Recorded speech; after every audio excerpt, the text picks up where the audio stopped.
முதலமைச்சர் செல்வி ஜெயலலிதா தலைமைச் செயலகத்தில் சென்னை ஓமந்தூரார் அரசினர் தோட்டம் சட்டமன்ற உறுப்பினர் குடியிருப்பு வளாகத்தில் சலவை தொழிலாளர்கள் சலவை பணி செய்வதற்காக 46 லட்சம் ரூபாய் மதிப்பீட்டில் அனைத்து வசதிகளுடன் கட்டப்பட்டுள்ள 18 சலவை கூடங்களையும் 19 லட்சம் ரூபாய் மதிப்பீட்டில் புதுப்பிக்கப்பட்ட சட்டமன்ற உறுப்பினர் குடியிருப்பு வளாக முகப்பு வாயிலையும் காணொளி காட்சி மூலமாக திறந்து வைத்தார்.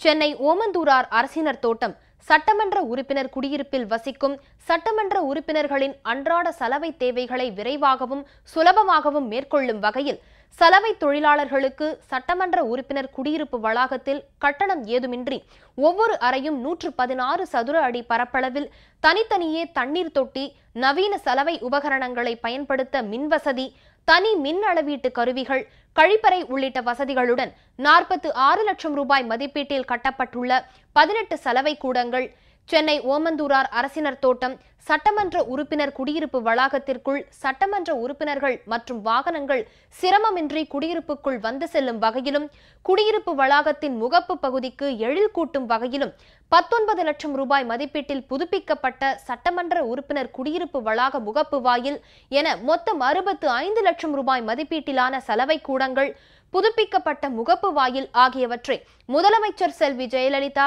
காணொளி காட்சி மூலமாக நேற்று திறந்து வைத்தார்.